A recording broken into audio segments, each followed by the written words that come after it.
Atlantis is a fictional island mentioned in Plato's works Timaeus and Critias as part of an allegory on the hubris of nations. In the story, Atlantis is described as a naval empire that ruled all western parts of the known world, making it the literary counter-image of the Achaemenid Empire. After an ill-fated attempt to conquer ancient Athens, Atlantis falls out of favor with the deities and submerges into the Atlantic Ocean. Since Plato describes Athens as resembling his ideal state in the Republic, the Atlantis story is meant to bear witness to the superiority of his concept of a state. Despite its minor importance in Plato's work, the Atlantis story has had a considerable impact on literature. The allegorical aspect of Atlantis was taken up in utopian works of several Renaissance writers, such as Francis Bacon's New Atlantis and Thomas More's Utopia. On the other hand, 19th century amateur scholars misinterpreted Plato's narrative as historical tradition, most famously Ignatius L. Donnelly in his Atlantis, the antediluvian world.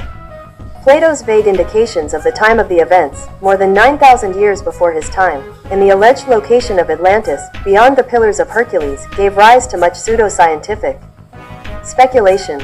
As a consequence, Atlantis has become a byword for any and all supposed advanced prehistoric lost civilizations and continues to inspire contemporary fiction, from comic books to films. While present-day philologists and classicists agree on the story's fictional nature, there is still debate on what served as its inspiration. Plato is known to have freely borrowed some of his allegories and metaphors from older traditions, as he did with the story of Aegeus. This led a number of scholars to suggest possible inspiration of Atlantis from Egyptian records of the Thera eruption, the Sea People's invasion, or the Trojan War. Others have rejected this chain of tradition as implausible and insist that Plato created an entirely fictional account, drawing loose inspiration from contemporary events such as the failed Athenian invasion of Sicily in 415 to 413 BC or the destruction of Helike in 373 BC. Since Donnelly's day, there have been dozens of locations proposed for Atlantis, to the point where the name has become a generic concept, divorced from the specifics of Plato's account. This is reflected in the fact that many proposed sites are not within the Atlantic at all.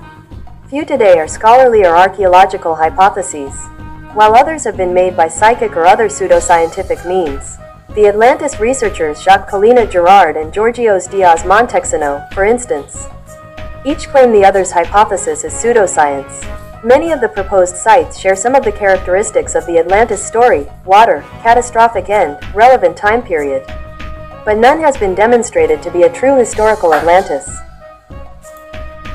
Most of the historically proposed locations are in or near the Mediterranean Sea. Islands such as Sardinia, Crete, Santorini, Sicily, Cyprus, and Malta. Land-based cities or states such as Troy, Tartessos, and Tantalus in the province of Manisa, Turkey, Israel, Sinai or Canaan, and northwestern Africa, including the Richat structure in Mauritania. The Thera eruption, dated to the 17th or 16th century BC, caused a large tsunami that some experts hypothesize devastated the Minoan civilization on the nearby island of Crete, further leading some to believe that this may have been the catastrophe that inspired the story. In the area of the Black Sea, the following locations have been proposed: Bosporus and Ancoma, a legendary place near Trabzon. Others have noted that, before the 6th century BC, the mountains on either side of the Laconian Gulf were called the Pillars of Hercules, and they could be the geographical location being described in ancient reports upon which Plato was basing his story. The mountains stood at either side of the southernmost gulf in Greece, the largest in the Peloponnese, and that gulf opens onto the Mediterranean Sea. If from the beginning of discussions, misinterpretation of Gibraltar as the location rather than being at the Gulf of Laconia would lend itself to many erroneous concepts regarding the location of Atlantis, Plato may have not been aware of the difference. The Laconian pillars open to the south toward Crete and beyond, which is Egypt.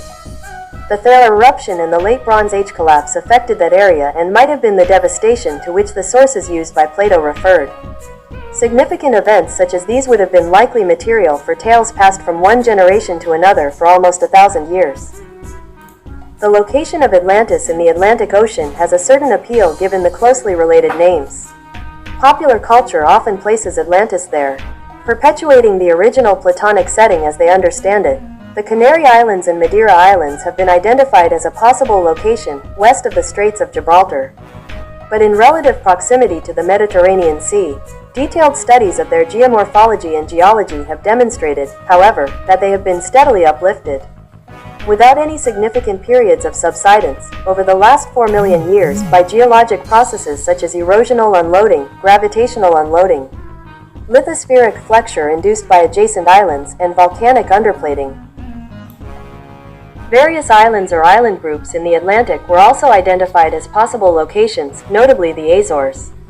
Similarly, cores of sediment covering the ocean bottom surrounding the Azores and other evidence demonstrate that it has been an undersea plateau for millions of years. The area is known for its volcanism, however, which is associated with rifting along the Azores Triple Junction. The spread of the crust along the existing faults and fractures has produced many volcanic and seismic events. The area is supported by a buoyant upwelling in the deeper mantle, which some associate with an Azores hotspot. Most of the volcanic activity has occurred primarily along the Terceira Rift. From the beginning of the island's settlement, around the 15th century, there have been about 30 volcanic eruptions, terrestrial and submarine, as well as numerous, powerful earthquakes. The island of São Miguel in the Azores is the site of the Sete Cidades volcano and caldera, which are the byproducts of historical volcanic activity in the Azores. The submerged island of Spartel near the Strait of Gibraltar has also been suggested.